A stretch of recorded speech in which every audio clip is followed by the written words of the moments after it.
தந்தை மகன் தூயாவியாரின் பெயராலே ஆமேன். ஆண்டவர் உங்களோடு இருப்பாராக, ஆன்மாவோடும் இருப்பாராக. தூய மத்தேயு எழுதிய பரிசுத்த நற்செய்தியிலிருந்து வாசகம். ஆண்டவரே ஆட்சி உமக்கே. பிரிவு 5 இறைவாக்குகள் 43 48 முடிய. அக்காலத்தில் இயேசு தம் சிலரை நோக்கி கூறியது, உனக்கு அடுத்த போலம் அன்பு கூர்வாயாக, பகைவரிடம் வெறுப்பு கொள்வாயாக என கூறியிருப்பதை கேட்டிருக்கிறீர்கள். ஆனால் நான் உங்களுக்கு சொல்லுகிறேன், உங்கள் பகைவரிடம் அன்பு கூறுங்கள், உங்களை துன்புறுத்தோருக்காக இரண்டும் வேண்டுங்கள். இப்படி செய்வதால் நீங்கள் உங்கள் விண்ணக தந்தையின் மக்கள் ஆவீர்கள். ஏனெனில் அவர் நல்லோர் மேலும் தீயோர் மேலும் தம் கதிரவனை உதித்தெழச் செய்கிறார், நேர்மையுள்ளோர் மேலும் நேர்மையற்றோர் மேலும் மழை பெய்யச் செய்கிறார். உங்களிடத்தில் அன்பு செலுத்துவோருடைய நீங்கள் அன்பு செலுத்துகிறானால் உங்களுக்கு என்ன கைமாறு கிடைக்கும்? வரி தண்டுவோரும் இவ்வாறு செய்வதில்லையா? நீங்கள் உங்கள் சகோதர சகோதரர் மற்றும் வாழ்த்து கூறுகிறானால் நீங்கள் மற்றவருக்கு மேலாக செய்துவிடுவது என்ன? பிற இனத்தவரும் இவ்வாறு செய்வதில்லையா? ஆதலால் உங்கள் விண்ணக தந்தை நிறைவுள்ளவராக இருப்பது போல நீங்களும் நிறைவுள்ளவர்களாக இருங்கள். இது வாழ்வு தரும் கிறிஸ்துவின் நற்செய்தி. கிறிஸ்துவே மக்குப்புகள்.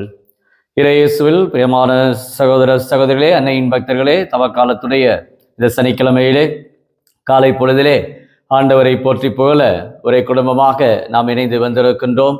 ஆண்டவர் இன்றைய நாளிலே நமக்கு இந்த தவக்கால இந்த சிந்தனையாக நாம் ஒவ்வொருவருமே நம்முடைய வாழ்விலே உன் பகைவனுக்கு நீ அன்பு காட்டு என்ற அருமையான ஒரு இறை செய்தியை ஆண்டவர் இன்று நமக்கு கூறுகிறார். இயேசு சிலுவையில் இருக்கிற பொழுது, தந்தையை இவர்கள் அறியாமல் செய்கிறார்கள், இவர்களை மன்னியும் என்று சொன்னார். ஆக நம்முடைய வாழ்விலே யார் நமக்கு இருப்பவர்கள், நம்மை வேண்டாம் என்று ஒதுக்குபவர்கள், அவரிடத்திலே நாம் தேடி சென்று நாம் அன்பு செய்ய ஆண்டவர் நம்மை அழைப்புகின்றார்.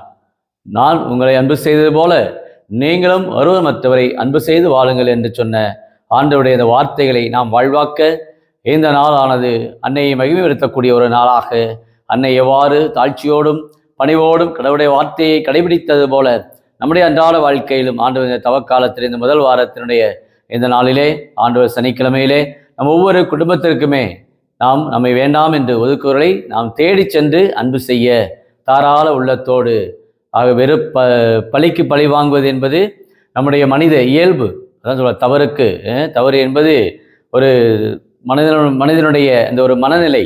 ஆனால் அதே சமயத்திலே தவறுக்கு அவர்களுக்கு நாம் நன்மை செய்கிற பொழுது நாம் தாராள உள்ளத்தோடு தெய்வீக குணத்திலே நாம் வாழ்கின்றோம். அத்தகைய ஒரு இறைமை பண்புகளிலே நாம் வளர்வதற்கு ஆண்டவர் இந்த தவக்காலத்திலே நம்மை அழைக்கின்றார்.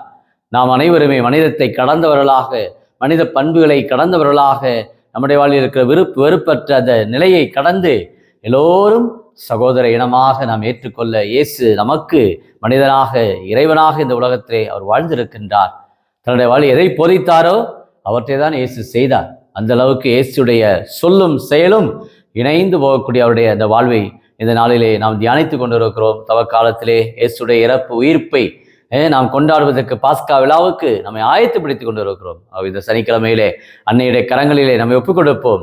இந்த முதல் வாசகத்திலே இணைச்சட்ட நூலில் அருமையாக எடுக்கப்பட்டு இருக்கிறது. இதோ உன்னுடைய கட்டளைகளை, கடவுள் கொடுக்கிற கட்டளைகளை முழு இதயத்தோடும் முழு ஆன்மாவோடும் முழு ஆற்றலோடும் நீ கடைபிடி. அப்படி உன்னுடைய வாழ்க்கையிலே கடவுள் உனக்கு ஆசீர்வாதத்தை கொடுப்பார். அவர் உனக்கு கடவுளாக இருப்பார், உனக்கு வாழ்வு கொடுப்பவராக இருப்பார்.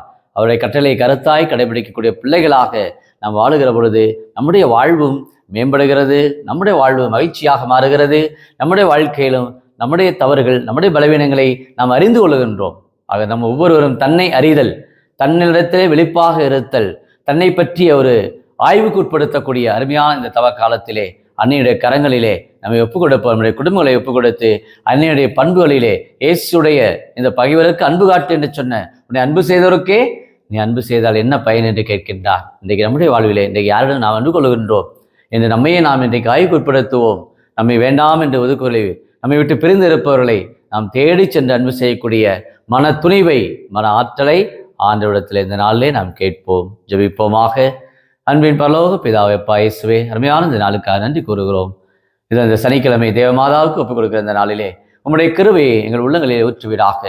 நாங்கள் பிறரை நாங்கள் அன்பு செய்யக்கூடிய நல்ல உள்ளத்தை எங்களுக்கு கொடுத்தல்வீராக. முழுமனதோடு அவருடைய குறைகளை, பலவீனங்களை நாங்கள் மன்னிக்கக்கூடிய மனப்பாங்கை ஒவ்வொரு குடும்பத்திற்கும் கணவர் மனைவியை, மனைவி கணவரை குறைகளோடு மன்னிக்கக்கூடிய ஆற்றலும், இறை வல்லமையும், இறை ஞானத்தையும், இறை ஆவியுடைய அபிஷேகத்தையும் ஒவ்வொருவருக்கும் இந்த தவக்கால இந்த முதல் வாரத்திலே நிறைவாய் கொடுத்து ஆசீர்வதிக்கும்படி குடும்பங்களை வழிநடத்த முடியும் இடத்துல வேண்டுகிறோம். அன்னையுடைய பண்புகளை, அன்னையினுடைய மதிப்பீடுகளை நாங்கள் ஒவ்வொரு நாளும் வாழ்வாக்க தேவையான கிருபையை, ஆசீர்வாதங்களை இந்த நாளிலே கொடுத்து ஒவ்வொருவரையும் இந்த தவக்காலத்திலே ஜெபிக்க, தியானிக்க, தனித்திருக்க, விழிப்பாய் இருக்க, இன்னும் உம்முடைய பணிகளை செய்ய, ஒவ்வொரு நாளும் ஒருத்தலிலே வாழ, புண்ணியங்களிலே வளர தேவையான கிருபையை ஒவ்வொரு குடும்பத்தாருக்குமே இந்த தவக்காலத்திலே கொடுத்து ஒவ்வொரு நாளும் உடைய அன்பின் வழிகளிலே புனிதத்தை நோக்கி பயணிக்க ஒரு கிருபையும் ஆசிரும் வழிநடத்தலும் கொடுத்து இறை ஆவியுடைய பிரசன்னத்தால் அன்று நீர் எவ்வாறு வழிநடத்தப்பட்டீர் அதே போல ஒவ்வொரு குடும்பத்தாரையுமே உடைய அன்பின் வழியிலே, இரக்கத்தின் வழியிலே வழிநடத்தும்படி, காக்கும்படி கிறிஸ்து வழியாகுமே மன்றாடுகிறோம். ஆமென்.